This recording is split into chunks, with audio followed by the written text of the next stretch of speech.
So, hi ihr Lieben, ich bin hier auf dem Guitar Summit, wie ihr vielleicht unschwer erkennen könnt. Und ja, es ist ja quasi ein bisschen ein Heimspiel für mich, weil ich bin hier gerade 15 Minuten gelaufen und war auch schon da. Das ist jetzt mein 4. Summit, aber es ist das erste Mal, dass ich jetzt als Kanal da bin und es ist auch tatsächlich mein allererster Vlog. Und ja, ich glaube, ich stehe jetzt erstmal hier irgendwie eine halbe, dreiviertel Stunde in der Schlange. Aber auch da habe ich letztes Jahr sehr nette Leute getroffen, deswegen schauen wir mal, wie es wird. Ich freue mich auf jeden Fall und viel Spaß.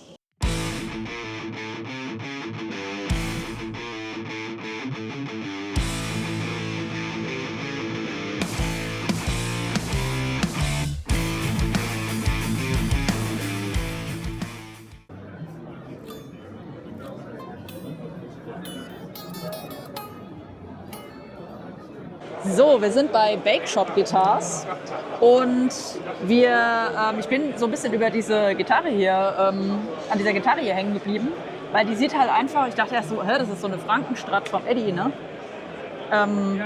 Und irgendwie sieht sie doch ein bisschen anders aus. Und jetzt erklärt uns der Thomas mal, was es damit auf sich hat. Ja, hi, ich bin der Thomas von Bake Shop Guitars. Schön, dass ihr da seid. Ja, das Konzept ist im Prinzip so, dass ich versuche, mit Bake Shop Guitars die Klassiker so ein bisschen neu zu interpretieren. Ja? Wir haben 2 Modelle. Zum einen das Modell Stratomarch, was ihr hier seht, und zum anderen das Modell Hommage 59 mit geschwungener Decke. Und da orientieren wir uns natürlich schon eher so am Thema Les Paul, aber halt eben alles mit derselben Basisform. Ja? Also die Basisform ist so mein Ding und versuche quasi die Klassiker ja, auf meine Art zu interpretieren. Ja? Nicht zu kopieren, sondern zu interpretieren. Deshalb heißt das Strat-ähnliche Modell auch Stratomarch und das Les Paul-artige Modell dann Hommage 59. Startet im Prinzip alles ja, mit denselben Formgebungen wie eine Stratocaster. Ja? Also ihr habt den Belly Cut mit dabei, ihr habt den Armrest mit dabei, aber eine andere Kopfplatte und ich sag mal alles im Prinzip in meiner Form, wie ich mir sie so ausgedacht habe.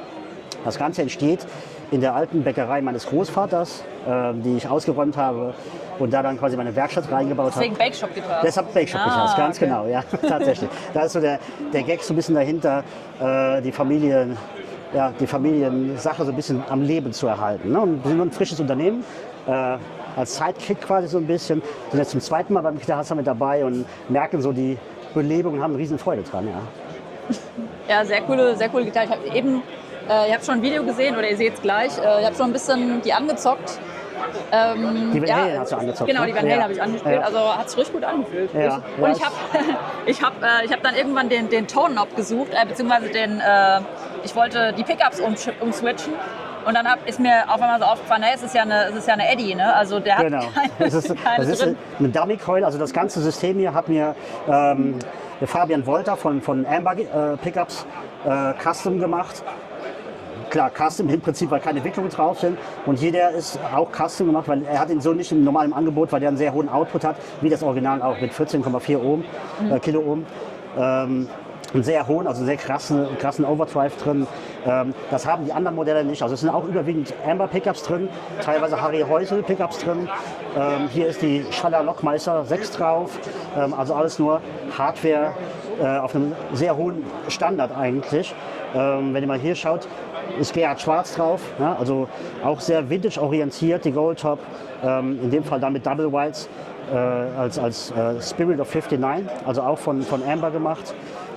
Ganz tolle Tonabnehmer. Ja, und da haben wir eine riesen Freude dran. Ja, super, cool. Dankeschön. Danke dir, Vanessa. Fürs Interview. Erstmal der Nils, der Hallo. spielt auch bei Orden Oger. Richtig, genau. Ist nächste Woche auf Tour. Genau, ab nächste Woche Europatour mit Windrose und so weiter. Ja, aber heute bin ich hier für die Firma Face bzw. für die Firma Pirvi. Und wir haben hier ein paar sehr schöne neue Pedale, die, glaube ich, dieses Jahr schon auf der NAMM Show vorgestellt wurden und jetzt aber auch in Deutschland erhältlich sind. Das sind überwiegend Schaltkreise von einigen alten ikonischen Pigi-Verstärkern, von denen es jetzt die Preamp-Sektionen gibt. Hier einmal zum Beispiel für den Rockmaster. Das ist so ein bisschen für die härtere Fraktion. Da kriegt man auch ziemlich krasse Distortion-Sounds raus. Oder hier der Bandit Supreme, Teal Den Stripe. Bandit, den kenne ich noch. Das war Ja. bei meiner allerersten Band. Da hatten wir dann irgendwann war dann genug Geld da, um ein Amp für die Band zu kaufen. Ja. Und es war ein PV Bandit. Ja, Deswegen ich glaube, das geht ganz vielen habe ich Leuten noch so. coole Erinnerungen dran. Ja, und mittlerweile gibt es natürlich eine gewisse Nostalgie für diese Amps und tatsächlich, also speziell die Vorstufen, dafür, dass es keine Röhrenvorstufen waren, klangen die auch immer eigentlich ziemlich gut. Und jetzt gibt es das Ganze halt in Pedalform. Wie gesagt, hier diese ganze Teal Stripe-Geschichte, das war so eine ganze Serie von Amps. Das waren nicht nur die Bandits, ne, mit diesen, erinnern sich vielleicht auch einige Leute dran mit so blauen Streifen und so weiter. Dann haben wir noch das Decade Pedal, der PV Decade Amp. Haben wir da vorne noch stehen den neuen Josh Omi Decade 2 Amp. Da gibt es ja ein Video von dem Josh, wo er das quasi als sein Secret Weapon im Recording-Studio benutzt hat. Und diesen Circuit, zumindest die Vorstufe, gibt es halt jetzt auch als Preamp. Und dann haben wir noch den Session LTD 400. Das ist im Prinzip die Vorstufe der alten Pedal Steel Amps aus der Session-Serie. Das ist eher so ein bisschen auf der cleaneren Seite, kriegt man aber auch ein bisschen angedickt über diesen Sensitivity-Regler. Ne, macht sehr schöne runde Clean Sounds mit so einem ganz leichten Touch-Verzerrung drin. Das hier ist der 6505, beziehungsweise die zwei Versionen davon. Kennen einige bestimmt noch irgendwie so aus den frühen 90er Jahren, wo ein gewisser, sehr bekannter Gitarrist, den ich hier wahrscheinlich nicht nennen darf, diesen Amp mitentwickelt hat. Davon gibt es seit letztem Jahr zwei etwas überarbeitete Versionen. Als erstes kam hier raus der 1992 Original und ich kann mal kurz die Geschichte dazu erzählen. Es war so, dass sich der Schaltkreis dieser ganzen Amps eigentlich über die Jahre nie verändert hat, aber da bei den Bauteilen einiger Zulieferer, obwohl die auf dem Papier die gleichen Specs hatten, die Materialien ein bisschen anders waren, klangen die Amps auch irgendwann unterschiedlich.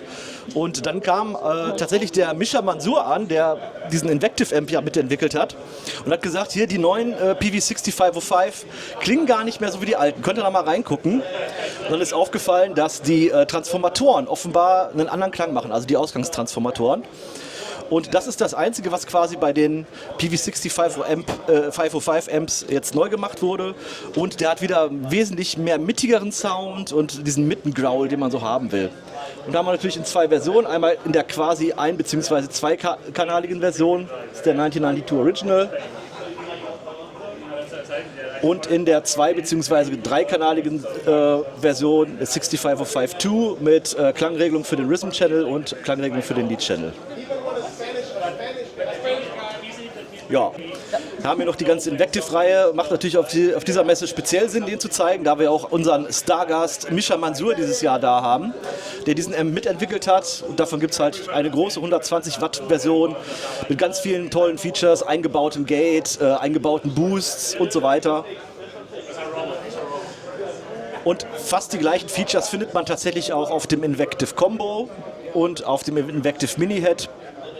Ist natürlich ein bisschen eingeschränkt von der EQ-Sektion und von den Channels, aber der Sound ist tatsächlich sehr ähnlich. Hier sind wir bei Schecter, die haben auch einige sehr geile Modelle. Beziehungsweise, das ist hier das, ich weiß gerade nicht, wie die Marke heißt, aber von Zack Wild, das Bullseye, das Design. Es gibt hier auch Akustikgitarren. Die lasse ich heute aber mal außen vor, weil Akustikgitarre jetzt nicht so mein Thema ist. Deswegen hier nur an sich auch sehr schön. Hi. Ja, hi, ich bin Urs von MyTrem aus der Schweiz. Wir haben ein neues Tremolo entwickelt. Das kann ganz verrückte Sachen machen. Es kann nach unten bänden, nach oben bänden, separat. Und du kannst wählen, welche Seiten nach oben bänden sollen oder nicht. Du kannst aber auch sagen, eine Seite soll gar nichts machen. Oder du kannst einen Sound machen, der eben harmonisch bleibt. Also das Verhältnis der Gitarrenseiten zueinander erhalten den Akkord. Das heißt, wie wähle ich aus, welche Seite ich jetzt wenden möchte? Ja, man muss eine Einstellung machen, man muss sich für etwas entscheiden. Okay. Und das wählt man aus, indem man entweder die Seite hier hineinsetzt, dann geht es rauf und runter, oder man macht es hier, das sind diese Seiten, dann geht es nur runter und dadurch kann man dann die anderen Seiten besser bänden. Oder man kann einen ganz Ton nach oben gehen Das kann man mit keinem anderen Tremolo machen. Okay, krass. Und ist das schwierig einzubauen? Oder muss man irgendwas bohren? Oder kann man es einfach so? Es gibt zwei Varianten. Das ist die Einbauvariante, da muss man fräsen. Aber es gibt auch eine Replacement-Variante. Die sieht dann so aus. Das ist übrigens das kleinere, das nur nach unten bänden kann. Und die passt auf jede Strat oder auf jede Gitarre mit einer Stratfräsung. Das sind ja eigentlich sehr viele Gitarren. Und die haben schon von sich aus so ein Loch da hinten. Und schau mal, für diesen B-Bänder hier braucht es nicht mal eine Feder hinten. Ah, krass. Okay. Das ist ein B-Bänder.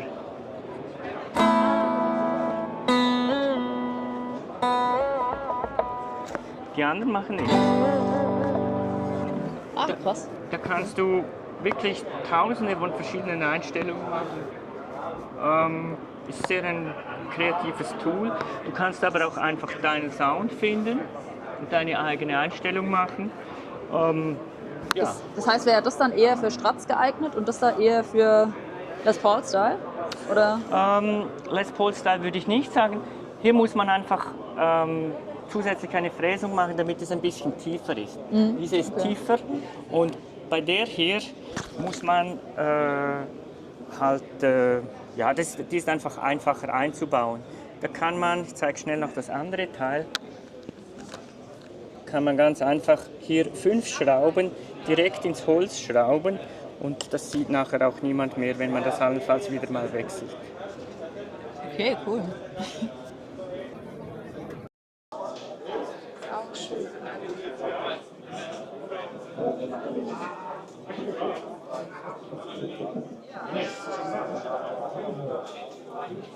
So, ich habe hier den Landi gefunden. Der Landi ist auch Gitarrenlehrer, deswegen dachte ich, wir haben jetzt bisher eigentlich nur Gear gesehen. Machen wir auch noch ein bisschen Education. Das ist ja eigentlich auch ein Tutorial- und Education-Kanal. Mein Name ist Landi und ich bin Gitarrenlehrer und ich habe herausgefunden, wie man mit einer Hand Akkorde lernen kann. Wir nehmen jetzt zum Beispiel den C-Dur-Akkord und im C-Dur-Akkord fangen wir hier mit einer Hand an, C, Daumen, D und geht dann bis zum kleinen Finger, C, D, E, F, G und dann durch den zweiten und den vierten Finger weg. Sieht auch schön aus. Da habe ich hier C, E und G. Und das ist mein C-Dur-Akkord, das ist nicht nur ein Griff, sondern bei C ist Ruhe, das ist mein Fundament vom Haus. G macht den Halt, das ist das Dach und die Wände. Und E ist die Farbe. Und es kommt darauf an, ob ich Dur oder Moll habe. Es geht sogar noch genauer. Wenn ich jetzt einen A-Moll-Akkord habe, A, B, C, D, E. Und jetzt muss ich noch die Halbtöne reinbringen, A, B, C, D, E. Und dann tue ich einen zweiten und einen vierten weg. Dann sage ich, ach, hier ist nur ein halber, also ist es ein Mollakkord. Und das ist A, C, E. Ich wünsche euch einen schönen Tag. Wir haben hier den Jürgen, der stellt sich jetzt mal selber vor. So, Jürgen Richter bin ich. Ich bin Gitarrenbaumeister. Und ich habe ein paar lustige Sachen entwickelt, neben den ganz normalen E-Gitarrentypen. Wobei ich Wert darauf lege, dass die aus regionalen Hölzern bestehen, habe ich Akustikgitarren, habe diesen sehr schönen Akustikbass, der leider schon weg ist. Oh. Schade. Und als Spezialität in diesem Jahr neu Die ist Bauernhausgitarre. Die Bauernhausgitarre, die heißt eigentlich Wormhole. Die J Special Wormhole besteht tatsächlich aus dem Boden von einem alten Bauernhof, ungefähr 150 Jahre alt. Dieser Boden war mal belebt, da waren tatsächlich Schwimmer drin, man sieht die ganzen Löcher noch.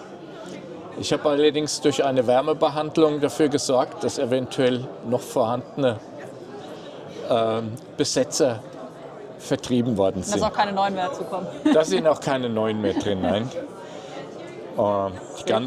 Das Ganze ist... Also ist das Ganze, ist unten auch, ist nur die Decke, Die Decke, Bauernhaus oder ist unten auch Bauernhaus? das hier ist Bauernhaus. Ja? Das hier ist Nachbarsgarten. Okay. Also der Baum hier, das ist Ahorn. Eine schnell wachsende Variante, deswegen vergleichsweise leicht. der Baum stand vor 10 Jahren noch in Nachbarsgarten. Das Halsholz ist Zwetschge. Auch aus dem Stand- Nachbarsgarten. Also 3 Nachbarn, 3 Häuser weiter, aber auch bei uns aus dem Ort. Und lustig ist noch diese Kopfplattenauflage. Das ist Zelluloid, und zwar das Zeug, was bei alten Häusern zwischen Türblatt und Türklinke draufgenagelt worden ist, um das Türblatt zu schützen vor den Fingern. Und wenn man das auf ein schwarzes Furnier draufleimt, dann kommt das so geil raus. Also man kann quasi aus einem kompletten Haus mit Garten kann man so Gitarren bauen. So ist Sehr es, geil. ja, so ist es. Und alles, was hier an dieser Gitarre an Holz und dieses Zeug hier drauf ist, ist bei mir im Umkreis von, sagen wir mal, einem Kilometer gewachsen oder ist von da. Regionaler Gitarrenbau, ne? Eigentlich sogar Oder lokal. Ja, sehr cool. So, hi, wir sind ja bei der Sonja von 901 Sound. Und ich habe letztes Jahr die coole Präsi mit dem Justin Hombach gesehen. Ah, schön. Genau, erzähl einfach mal, was das Pedal jetzt so besonders macht. Und ihr habt, glaube ich, auch ein neues Pedal, ne? Das R-Type sehe ich hier gerade. Genau, ich habe einen Prototypen dabei, aber vielleicht erkläre ich erstmal, was dieses Pedal überhaupt Genau. ist und kann. Das ist nämlich ein Mehrachs-Expression-Pedal. Das heißt, man kann das in alle Richtungen bewegen, nach vorne, hinten, zur Seite. Und ist halt, man muss sich das vorstellen wie 2 Expression-Pedale, die über Kreuz übereinander sind. Deswegen hat es auch 2 Ausgänge. Also ich kann 2 verschiedene Effekte damit steuern. Und das ist hier, was ich mir hier eingestellt habe an meinem Fractal. Das ist genau das Setup, was ich selber auch live spiele. Genau, da ist er, der FM3. Habe ich ja auch. Und ich habe mir das so eingestellt, dass also auf dem Weg nach vorne, wenn man das Pedal einfach ganz normal nach vorne macht, so wie jedes andere Expression-Pedal auch, dann bewege ich den Gain-Knopf an dem Amp. Das heißt also von Clean, also fast Clean, bis High Gain kann ich dann meinen Grundsound steuern. Und zur Seite, also von ganz links bis ganz rechts, mische ich dann Delay dazu.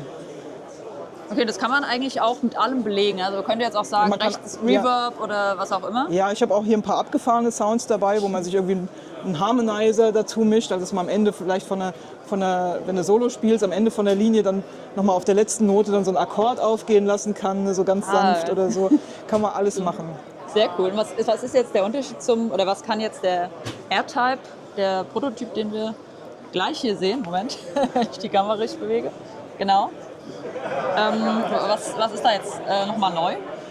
Das ist überhaupt kein Expression-Pedal, sondern da ist der Overdrive und der Delay, was ich eben erklärt habe, was ich am Fractal programmiert habe, das ist hier im Prinzip schon eingebaut. Das ist ein Pedal, was als eigenes ist eigentlich Pedal, schon ein Pedal, ja genau. ein ganzes Pedal, Ja. also da ist alles drin, Gitarre rein, Amp dran und man kann es benutzen. Fertig, ja.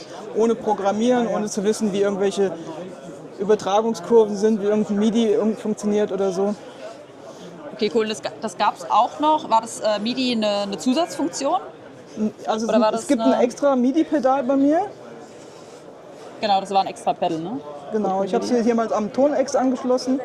Ich glaube, ich habe einmal irgendwie vor 2 Jahren drauf gestanden, aber also muss ich erst ein bisschen dran gewöhnen, aber es ist mega cool. Es ist alleine irgendwie ein cooles Gefühl, das zu machen.